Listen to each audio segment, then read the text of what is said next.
সবাই কোন এডটেক ভালো, কে বেশি ভালো পড়ায় নিয়ে লেগে আছে, কিন্তু কেউ স্টুডেন্টের আসল প্রবলেমগুলো নিয়ে কথা বলতেছে না। আমরা সবাই online class, edtech, offline private coaching এই সবগুলোকে আমাদের পড়াশোনার মেইন জিনিস বানিয়ে ফেলছি। কিন্তু এগুলো সব সাইড টুলস, যেগুলো আমাদের মেইন পড়াশোনা করতে হেল্প করে।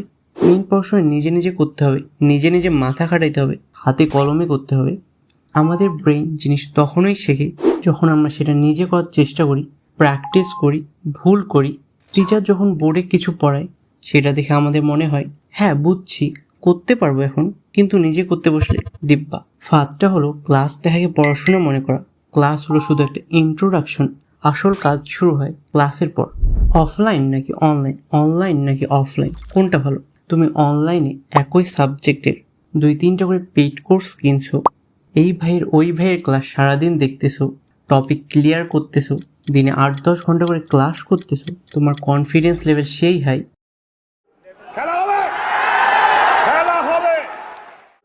তোমাকে বুয়েট মেডিকেলে টপ করা থেকে কে আটকায়? কিন্তু 1-1.5 মাস পর যত দিন যাবে তত তুমি আজকে ক্লাস করতে মনে হচ্ছে না, কালকে করব, এইভাবে প্রোক্রাস্টিনেশন করতে থাকবে। এরপর হঠাৎ করে হাফ ইয়ারলি এক্সামের ডেট দেবে কলেজ থেকে, তখন তোমার ঘুম ভাঙবে, তখন তুমি একবারে 5-6 মাসের পড়া আবার 1 মাসে কমপ্লিট করার চেষ্টা করবে এবং ইভেনচুয়ালি হাফ ইয়ারলি এক্সামের 1-2টা সাবজেক্টে ফেল করবে। কিন্তু কেন এরকম হয়? কারণ আমরা যখন অনলাইনে দিনে 6-7 ঘন্টা করে ক্লাস করি, তখন আমাদেরকে নিজের উইল পাওয়ার, মোটিভেশন ইউজ করতে হয়। কিন্তু মোটিভেশন আর উইল পাওয়ার লিমিটেড। যত দিন যাবে তত মোটিভেশন আর উইল পাওয়ার কাজ করবে না, তখন ধীরে ধীরে আমরা প্রোক্রাস্টিনেশন করব। আমাদের অনলাইনে ক্লাস করার জন্য কেউ পুশ করে না, আমাদের ইচ্ছা হলে ক্লাস করি, না হলে নাই। যখন অনলাইনে ক্লাস করি আমাদের ব্রেইনের সামনে যে কোনো সময় রিলস, শর্টস দেখার সুযোগ থাকে। আমাদের ব্রেইনের সামনে যদি কমফোর্টেবল আর আনকমফোর্টেবল দুটো জিনিস একসাথে থাকে, তখন ব্রেইন সবসময় কমফোর্টেবল জিনিসটাকে বেছে নেয়। অন্যদিকে অফলাইনে যখন প্রাইভেট পড়ি তখন একটা সিস্টেম থাকে, টিচারের সাথে রিয়েল লাইফে ইন্টারাকশন থাকে, আমাদের বাবা মা, বন্ধু, আশেপাশের এনভায়রনমেন্ট সবাই পুশ করে অফলাইনে প্রাইভেট যাওয়ার জন্য। অনলাইনে যেমন ক্লাস করার জন্য আমাদের মোটিভেশন, উইল পাওয়ারের দরকার হয়, অফলাইনে প্রাইভেট যাওয়ার জন্য এগুলোর দরকার খুবই কম হয়। তাছাড়া অফলাইনে কনসিস্টেন্সি মেনটেন হয়, অনলাইনে কখনোই কনসিস্টেন্সি মেনটেন হয় না। অফলাইনের একটা প্রিভিলেজ সবসময় ছিল, আছে, থাক। যখনই সম্পূর্ণ পড়াশোনা অনলাইনে শিফট করতে যাবা, এটা অনেকটা সাঁতার না জেনে পুকুরে ঝাঁপ দেওয়ার মতো। সবাই কি অনলাইনে ক্লাস করবো না? না, এরকম না। আমাদেরকে অফলাইনের সাথে অনলাইনকে মার্চ করতে হবে। ধরো অফলাইনে কোনো টপিক তুমি বোঝো নাই, তখন সেই টপিকটা অনলাইনের তোমার কিনা পেইড কোর্স থেকে দেখে নিলেই হবে। কিংবা কোনো টপিক অফলাইনে পড়াই নেই, তখন সেটাও অনলাইন থেকে দেখে নিলেই হবে। কিংবা কলেজে তোমার এক্সাম এমন একটা চ্যাপ্টার দিছে যেটা অফলাইনে পড়াই নেই, ওইটাও অনলাইন থেকে শেষ করতে পারবে। এই সমস্যাগুলো যখন হবে তখন তোমাকে পুশ করতে হবে না, তুমি নিজে নিজে সলভ করবে, কারণ তুমি অফলাইনের একটা সিস্টেমে আছো। কিন্তু এখানে একটা কিন্তু আছে। এখন ধরো তুমি এমন এলাকায় থাকো যেখানে অফলাইনে ভালো টিচার নেই, কিংবা কিছু সাবজেক্টের ভালো টিচার আছে, কিছু সাবজেক্টের নাই। সেই সময় তোমাকে একজন মেন্টর ঠিক করতে হবে, যিনি তুমি পড়াশোনা ঠিকঠাক করতেছো কিনা, না রিলস দেখতেছো, তোমার সমস্যা অনুযায়ী তোমাকে গাইডলাইন দেবে। অনেকটা ছোটবেলার আমাদের মায়ের মতো। আমাদের মা যেমন ছোটবেলায় আমাদের পড়াশোনার খোঁজ খবর নিত, পড়া ধরাইতো, স্কুলের ডায়েরি চেক করতো, আমরা আসলে পড়তেছি কিনা দেখতো, অর্থাৎ আমাদেরকে সবসময় ঠিক লাইনে রাখার চেষ্টা করতো। মেন্টরের কাজও ঠিক একই রকম হবে, আমাদেরকে সবসময় ঠিক লাইনে রাখবে, আমরা আসলেই পড়তেছি কিনা, অনলাইনে ক্লাস করতেছি না ফাঁকিবাজি করতেছি দেখবে, মানে আমাদেরকে সবসময় অ্যাকাউন্টেবল রাখবে। এখন চলো কয়েকটা ট্র্যাপ নিয়ে কথা বলি। ট্র্যাপ 1, পড়াশোনাকে পানি পানি মনে করা। পড়াশোনা করা কোনো সহজ জিনিস না, এটা একটা কঠিন জিনিস, এটা মেনে নিতে হবে। যখন তোমাকে কেউ বলে পড়াশোনা অনেক সহজ, কিংবা আমি তোমার পড়াশোনাকে পানি পানি বা সহজ করে দিব, বুঝবা ডাহা মিথ্যা কথা বলতেছে। যখন আমাকে কেউ এরকম কথা বলে তখন আমার মাথায় শুধু একটা জিনিস কাজ করে, Genius! Absolute genius!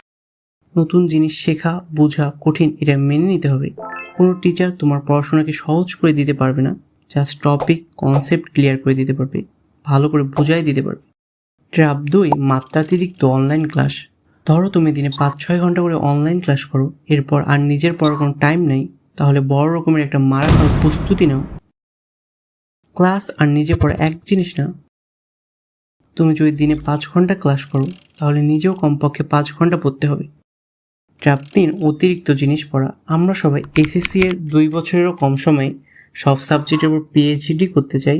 ধরো তুমি প্রতিটা সাবজেক্টের গভীর থেকে গভীরে গেছো, আইআইটি যে সব ম্যাথ সলভ করছো, এক্সট্রা সব থিওরি পড়ছো, কিন্তু এই সবগুলা কি তোমার মাথায় থাকবে?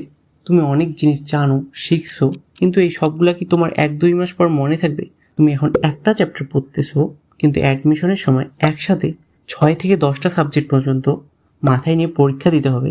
তখন তুমি কত বেশি জানো কাজে দিবে না, তুমি কতটুকু জিনিস মাথায় ধরে রাখতে পারতেছো, কত দ্রুত সলভ করতে পারতেছো, কাজে দিবে।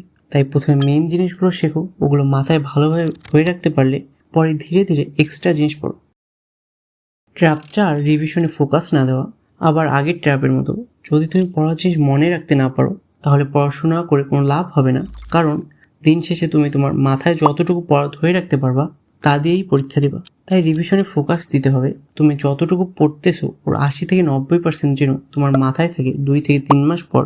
তাই বারবার রিভিশন দিতে হবে। অ্যাটলিস্ট দিনে 70 থেকে 80% সময় নতুন জিনিস শিখলে বাকি 20 থেকে 30% সময় রিভিশনে দেওয়া উচিত। Trap 5 motivation dependent study. আজকে মনে কাল পড়বো একটা মোটিভেশনাল ভিডিও দেখে আসি, মোটিভেশন আসবে পর। এইভাবে মোটিভেশনাল ভিডিও দেখার লুপ চলতে থাকে। মোটিভেশন একটা ওভাররেটেড জিনিস। হ্যাঁ, ইনিশিয়াল স্টেজে মোটিভেশন দরকার, বাট একটা নির্দিষ্ট সময় পর মোটিভেশন আর কাজ করবে না। তাই সিস্টেম তৈরি করতে হবে, যেই সিস্টেমে পড়ার জন্য মোটিভেশনাল ডিপেন্ডেন্ট হতে হয় না, বার্নিং ডিজায়ার থাকতে হবে। আর বার্নিং ডিজায়ার আর মোটিভেশন এক জিনিস না, মোটিভেশন আসে যায়, সিস্টেম থাকে। Trap 6 best teacher obsession. অনলাইনে সবসময় মনে হবে এই টিচার ভালো না, আরও ভালো কেউ আছে। এই খোঁজাখুঁজিতে 2 বছর শেষ, বেস্ট টিচার না খুঁজে নিজের পড়াশোনাকে বেস্ট করার চেষ্টা করো। দিন শেষে তোমার নিজের পড়াশোনা নিজে করতে হবে। বেস্ট টিচার তোমার পড়াশোনা গিলাই দেবে না।